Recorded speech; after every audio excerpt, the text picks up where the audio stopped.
Wala pa tayo sa trial proper. Opening rights pa lamang. Panunumpa at formalidad. Hindi ito aabuti ng isang oras. So, let's not pretend that 1 hour is too much to ask. Ito na nga, Senator Rizzo Hontiveros, umarangkada na naman ng bidabidahan at gusto nang madaliin ang impeachment ni Vice President Sara Duterte. Pero bago ang lahat, maaari kayong mag-subscribe para maging updated sa mga issue at bagong mga balita. Nagmamagaling na naman nga itong si Rizzo Hontiveros matapos minadali ang Senado tungkol sa impeachment case ng Vice Presidente. Hontiveros, hindi papayag na hindi ma-impeach si Sara. Narito ang buong detalye. Hindi tayo papayag na ang Senado pa ang susuway sa saligang batas. Kaya naman ngayong hapon, mamaya sa plenary, kikilos kami sa Senate minority para simulan namin ang aming konstitusyonal na tungkulin. We in the Senate minority will formally move to commence the opening rights in the impeachment trial of Vice President Sara Duterte. Senate Minority Leader Aquilino Pimentel III and I will move to allow Senate President Francis Escudero to take his oath as presiding officer of the impeachment court and to administer the prescribed oath to all members of the Senate as judges of the impeachment court. We will also move for the Senate to convene as an impeachment court and for the articles of impeachment received from the House of Representatives last February to be formally presented to the body. Wala pa tayo sa trial proper. Opening rights pa lamang. Panunumpa at formalidad. Hindi ito aabuti ng isang oras. So, let's not pretend that 1 hour is too much to ask. Kung ibang panukala sa plenary, umaabot tayo sa hating gabi. Sa tingin ko, kaya nating humanap ng oras para dito. We have 3 full days of session left, which can last up to midnight, as they have in recent days. We may have only 3 days, but 3 days is not nothing. The Senate must not be heedless and callous to the growing calls for the institution to fulfill its mandate and begin the impeachment trial. Nandyan ang simbahan at ang iba't ibang grupong relihiyoso, ang mga abogado, ang mga law schools at universidad, ang mismong mga bumalangkas ng ating saligang batas. Sina former Supreme Court Justice Adolf Ascuna, sina Attorney Rene Sarmiento at Attorney Christian Monsod, lahat sila nagsasabing kumilos na ang Senado. Bilang mga senador ng 19th Congress, malinaw sa amin sa minority ang aming responsibilidad. At hindi ako papayag na Senado pa mismo ang bumaliwala sa ating konstitusyon. Dahil hindi lang taong bayan ang huhusga sa amin. Kung hindi ito matuloy, hindi tayo patatawarin ng kasaysayan. So paano mangyayari? Magkukonvene na agad? Hindi na po mangyayari yung dapat basahin muna ng panel of prosecutors yung articles of impeachment? In fact, pangatlong step na yan. Unang step ay manunumpa ang Senate President bilang presiding officer. Pangalawang step, pasusumpain niya kaming lahat ng mga senador bilang senator judges. Kasunod niyan, finally, once and for all, babasahin sa amin ang articles of impeachment. Pero lahat ng yan, maaring hindi umabot sa isang oras. Kasi originally, ang magiging presentation muna ng articles of impeachment bago daw mag-convene bilang impeachment court. Ayon sa pagkaalam namin sa Constitution at sa rules of impeachment, yung kwento ko po yung sequence of events. Manumpa ang presiding officer, manumpa ang senator judges, babasahin ang articles of impeachment. So, kailangan po ba yung prosecution team ng House yung magbasa on the floor nung articles of impeachment o pwede na yung Senate Secretary as the clerk of court ng impeachment court? Ang naging practice ay yung House prosecutors ang nagpe-present ng articles of impeachment. Pero kung base lang sa Senate rules of impeachment, maaring simpleng opisyal dito o assigned person sa loob ng Senado ang magbasa ng mga ito sa amin bilang senator judges once convened na kami as impeachment trial court. Pero ma'am, confident kayo na kapag nag-motion, makakakuha kayo ng enough votes para suportahan ng mga senador? It shouldn't even require. Hindi na Sapat kailangan. no. Ayon sa mismong konstitusyon, hindi kailangan yung approval ng majority para lang simulan ang aming tungkulin sa impeachment process. Pero kung kakailanganin pa ng isang motion, yan ang aming gagawin ni Senator Coco. So pag nag-motion kayo, no more debates, no more nabutuhan, dapat tuloy na agad yung... Ideally, sasabihin lang ni Senate President na inaaprubahan niya yung aming motion. Kasi even that, hindi na sana kakailanganin kung lamang sinunod namin ang konstitusyon na upon receipt of the articles of impeachment transmitted by the House, forthwith, ituloy na namin ngayong linggo ang Senate impeachment trial. Bakit ngayon po, bakit hindi po yung June 2 nung pagka-resume nyo, in-erase nyo na po agad yung issue na to na dapat mag-convene? Dahil batay sa konstitusyon at batay sa naging practice kahit nung nakaraang mga impeachment trials, hindi na kinailangan ng kumbaga lesser mortal tulad ng isang motion sa floor para lang gawin ang pinakamataas na utos at obligasyon na nanduroon na sa konstitusyon. But since we are here now, kumbaga last 3 days na lamang, down to the wire tayo, sige, kahit yung extraordinary motion ng pagmo-motion pa sa floor, gagawin namin. Kahit ideally, kung ginagawa lang ng Senado ang aming talagang tungkulin, ayon sa konstitusyon, dapat sana hindi na kailangan ito. But what prompted you po na gawin to mamaya? Dahil huling 3 araw na po natin sa 19th Congress, kailangan, kung hindi man nung February 5, kung hindi man nung June 2, ngayong June 9 onwards to 11, simulan na po namin ang impeachment trial. Kasi ilang beses sinasabi ni SP Cheese na very powerful ang plenary. So parang laging decision ng plenary ang masusunod.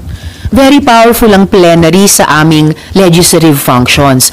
Most powerful, above all, above the Senate, above the House, above the Supreme Court, even above the President, most powerful ay ang konstitusyon. At sinasabi sa konstitusyon, hiwalay ang aming legislative functions kung saan most powerful kami bilang Senado sa non-legislative functions. Magkahiwalay yung dalawang iyon. At sa non-legislative function ng impeachment trial, wala nang ibang kailangan magsalita kundi ang konstitusyon mismo kung amin lamang pakinggan at sundin. Si SP Cheese po kasi, he's under the belief na kahit may mag-motion, kailangan pa rin pagbotohan ng plenary. If it comes to that, since he is the presiding officer, do you think you will have the support po ng majority of the senators if it comes to a vote? Unang-una na, sa plenary ng session bilang Senado, pwedeng ang presiding officer mismo, ang Senate President o ang presiding officer, ang mag-approve or reject ng isang motion. Hindi kailangan kaagad ipasa sa amin para pagbotohan ang bawat motion, kahit simpleng motion. Ganon din, pag dito sa usapin ng impeachment trial, we will still be a Senate, magmo-motion kami. The Senate President has all the power and I would say the obligation na to rule favorably sa motion namin iyon. Kung kailangan pang umabot sa pagboto, kung ipasa pa niya sa amin sa plenary, well, nakikita nyo naman po habang dumadaan ang mga araw, dumadami mismong mga kasama namin sa majority na nag-on the record na payag sila or sasang-ayon sila na simulan na namin ang impeachment trial. Nandyan si Senator Alan Peter Cayetano, si Senator J.V. Ejercito, si Senator Sherwin Gatchalian, at si Senator Jinggoy. SP Pro Temp Jinggoy Estrada. Ma'am, yung pag-convene po ba ng Senate as an impeachment court, is that optional? Oh, definitely not. Definitely not. Kapag ang maging pananaw namin at ugali namin ay optional lang yung pag-convene bilang impeachment court. Susuwayin namin ang konstitusyon. Kami pa, Senado. At yun yung sinabi ko kanina na hindi kami papayag sa minority. Hindi ako papayag bilang senador na kami pa ang Senado ang susuway sa konstitusyon.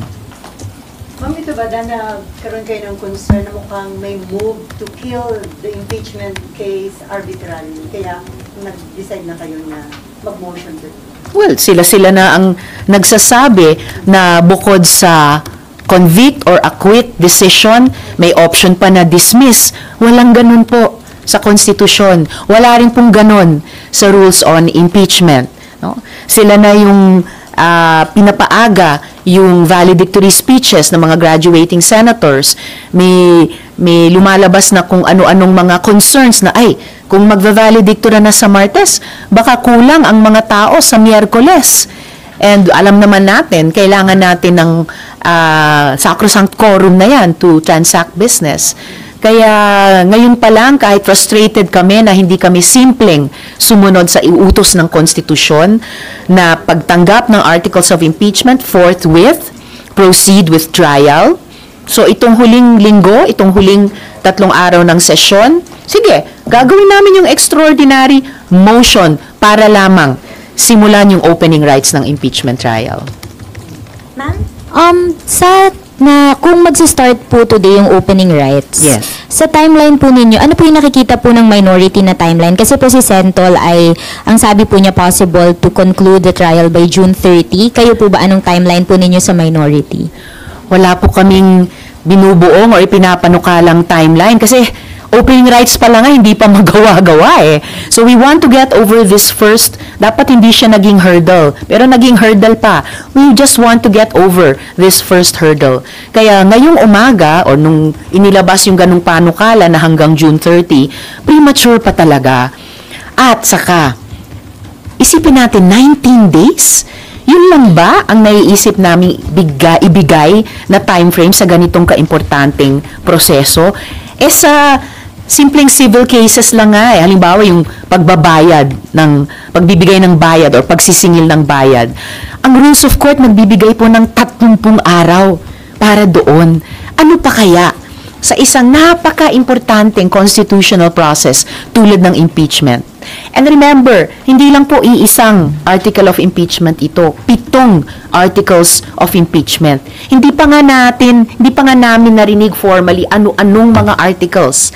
Hindi pa nga namin narinig ano-ano yung pinipresent nilang mga ebidensya, mga witnesses. Wala pa po kaming pagkakataon magtanong sa mga ito. So, paano namin masasabi ngayon pa lang na 19 days kaya na naming tapusin ang ganyang kaimportante at maaaring mabigat?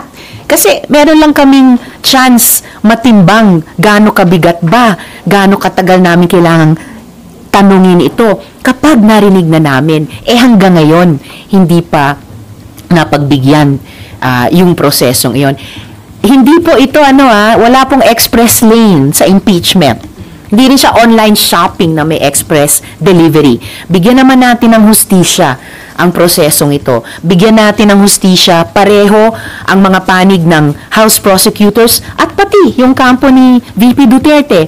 At higit sa lahat, bigyan natin ng hustisya ang taong bayan na kumakapit sa konstitusyon at dumadami at lumalakas ang mga boses na pinagsasabihan kami, gawin nyo na ang tungkulin ninyo.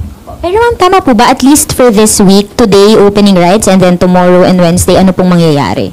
Basta, pwedeng, once buksan namin yung impeachment trial, mag-constitute kami as impeachment court, doon namin pwedeng simulang pag-usapan yung timetable at gawin sa susunod na 2 araw ang mapag-usapan na para sa una at ikalawang araw pagkatapos mag-convene. At yung nalalabi pa, yung kakailanganin, kung ano man ang kakailanganin in fairness sa process, pwedeng ituloy ng 20th Congress. Ma'am, clarification lang. Bali mamaya, aasahan natin opening rights and then tatry nyo rin makapag-convene as impeachment court.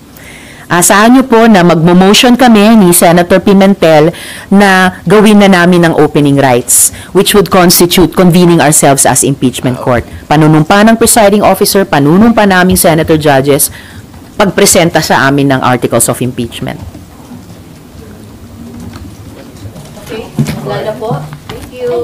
Yes. Kailangan po na within the day, masabihan na din po yung Kamara kung may reading, mapresenta na yung articles of impeachment, paano po yung mangyayari? Well, kung mabalitaan na nila ito, yung aming gagawing motion, nasa sa kanila na po kung paano sila kikilos o hindi kikilos. Basta natapos nila yung trabaho nila hanggang sa transmittal ng articles of impeachment, ang bola nasa korte ngayon ng Senado. So, yung shot clock, matagal nang nag-run out, no? Time to move and not a moment more to lose. Thank you po. Salamat po.